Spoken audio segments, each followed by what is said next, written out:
इस वक्त हम खड़े हैं देवास जिले की हाटपिपलिया विधानसभा में, जहां पर उपचुनाव बहुत ही जल्द होने वाले हैं। और आज हमारे साथ यहां पर मौजूद है संघ के कारवाट कार्यकर्ता महेश पाटीदार जी। आइए हम बात करते हैं। भाई साहब, आप चुनाव में आपने उतरने का फैसला लिया है, क्या कुछ कहेंगे?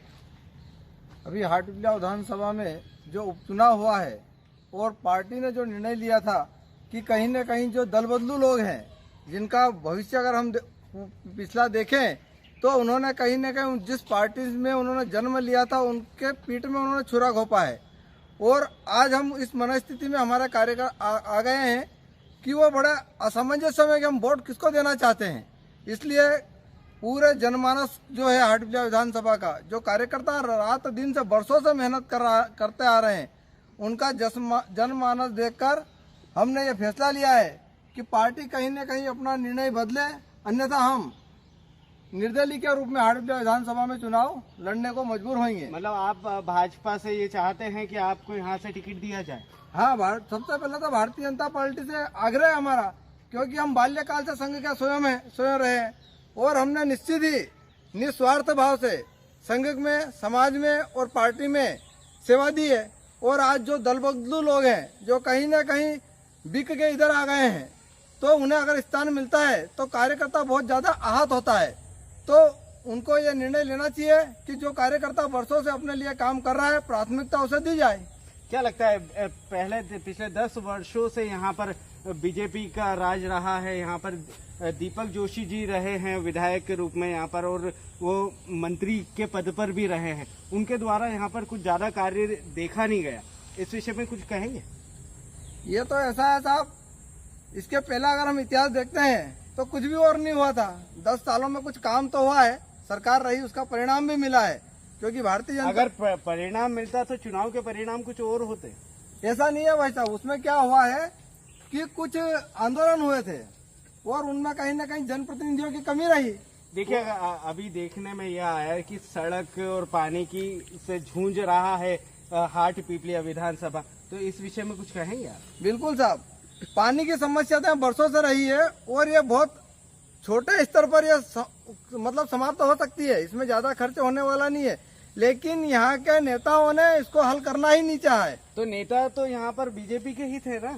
हाँ, बीजेपी के भी थे, कांग्रेस के भी थे और नगर पंचायत भी दोनों पार्टियों की रही। पर यह सड़ा सा मामला एक पानी का, ये हल नहीं कर पाए। बहुत मतलब 2 से 3 करोड़ रुपए में हाटपिपलिया की जो पानी की समस्या खत्म हो सकती है। क्या लगता है आपको, अगर आपको बीजेपी यहाँ से टिकट देती है तो क्या आप यहाँ से विजय प्राप्त करेंगे? बिल्कुल साहब, यहाँ के जो कार्यकर्ताओं का मनमानस है, जो मैंने आपको पहले बताया है कि कार्यकर्ता बहुत ज्यादा आहत है। और इस कारण से मैं जिस पवित्र संगठन में काम करता था, अपनी तपस्या को अधूरी छोड़कर मैं आया हूँ कि कहीं न कहीं कार्यकर्ता अगर आहत होता है तो उसकी लड़ाई मुझको लड़ना चाहिए। और दूसरा यह है कि अगर जिस प्रकार लोकतंत्र की हत्या होती है, कल से हर मतदाता ये चाहता है कि हम जिस पार्टी की सरकार बनाना चाहते हैं वो पार्टी की सरकार ही नहीं बना पाएंगे, क्योंकि खरीद फिरोख तो दोनों पार्टियों में होती रहेगी। तो इसलिए मन बनाया है कि पार्टी अपना निर्णय चेंज करे और दल बदलू लोगों को, जिन्होंने अपनी पार्टी के ही पीठ में छुरा हमेशा से घोंपा है, तो उन लोगों का विरोध होना भी चाहिए। अगर पार्टी आपको टिकट नहीं देती तो आप भाजपा के खिलाफ मोर्चा खोलेंगे? साहब, वो तो तय है ना, 101% खोलना पड़ेगा। क्योंकि किन मुद्दों को लेकर के आप यहाँ पर चुनाव लड़ेंगे? साहब, दुख तो इस बात का है कि पूरी विधानसभा का चुनाव 2 मुद्दे पे हो रहा है। एक तो हो रहा है कि 21 किलोमीटर की सड़क। अरे जब आज हम चंद्रयान पे पहुंचने की बात करते हो और तुम 21 किलोमीटर की सड़क के लिए विधानसभा में मुद्दा उठा रहे हो। और दूसरा किसान आंदोलन।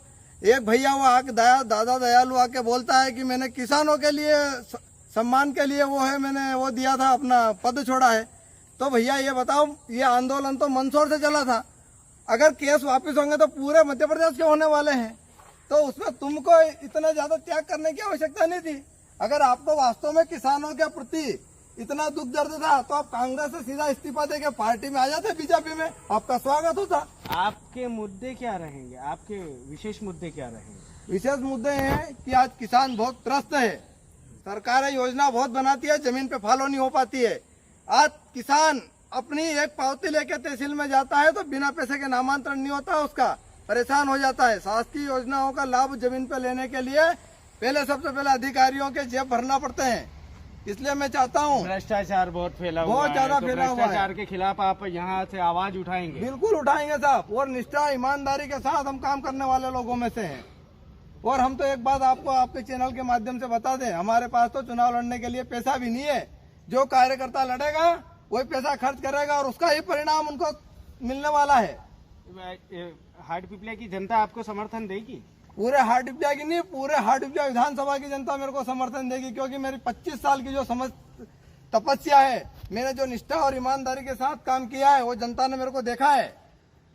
तो ये थे हमारे साथ महेश पाटीदार जी, जिनका कहना है कि 25 साल की मेहनत अब मेरी रंग लेकर आएगी और विधानसभा में अगर बीजेपी द्वारा मुझे टिकट नहीं दिया गया तो मैं बीजेपी के खिलाफ मोर्चा खोलूंगा और निर्दलीय नामांकन यहां से दर्ज करूंगा। प्रवीण आचार्य, खबरबार न्यूज, देवा।